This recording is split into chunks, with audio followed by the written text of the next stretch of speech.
I dropped out of school early for as educational reasons. I was labeled early on with a learning disability, which basically isolated me from the rest of the students, which made me feel on the island. And after so many years of that, I just kind of gave it quits.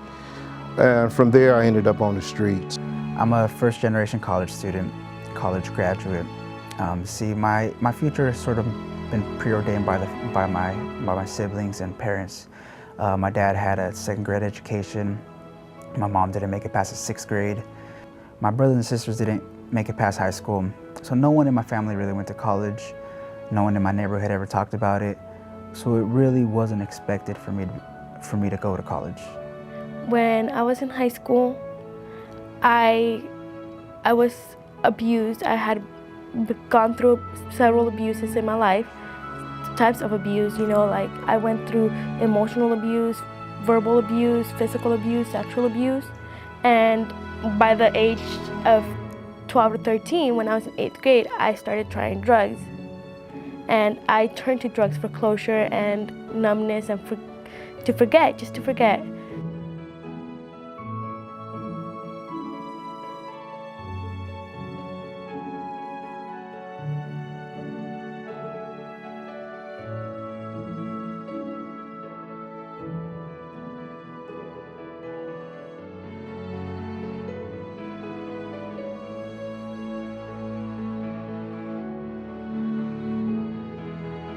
I got caught up in the 1980 drug trade. I was shot multiple times, and with God's will, I survived that.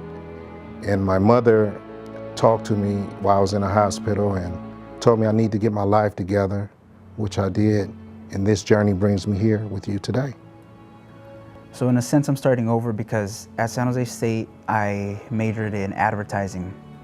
After a short career in advertising, I sort of decided to start over because it wasn't really fulfilling. It wasn't my calling. I had a good time. I enjoyed it. I still love it, but it felt sort of empty. It sounds cliche, but it felt empty. So I came back. I moved back home, and I enrolled in an EMT course here at San Jose City College, and absolutely fell in love with the anatomy and physiology of the body. I was just blown away. I wanted more. I wanted more. I went to a rehabilitation program called Mariposa, and I got sober, and I just started getting more therapy, intense therapy, and my case manager was there. And I don't know, it was such a blessing for me to even think that there could be a different life than what I had gone through. And different life than what I've seen. What I've seen my mom struggle, a different life than what I've seen my brother struggle. He's still an alcoholic and drug addict.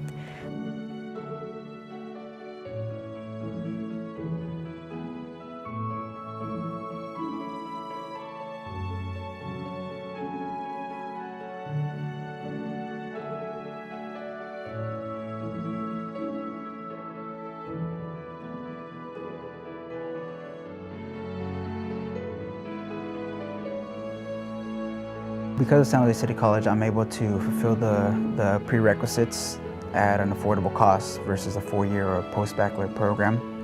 But also I think it better prepares me because the classes are smaller, and from my experience versus a big university and a smaller college like this, is the instructors here focus more on teaching. So I'm back at San Jose City College taking the requirements for medical school.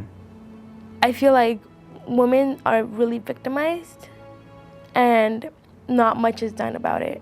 What women's studies have done for me is I've realized how much women struggle and how much women have fought for their rights and fought for to empower each other. And I want to join an organization or actually make a new organization that will help empower women. Thanks to Evergreen Valley College, I've bettered myself, and my view in the world has changed. Evergreen College has been my passport to a whole new world, a whole new different aspect and prospect for me. I've never traveled out of the country before, so this would be my first experience, and I'm very excited and at the same time very thankful. But from my background and actually being accepted, and I feel at home at Evergreen, it's just a wonderful feeling to be a part of an organization willing to help and reach out to the community.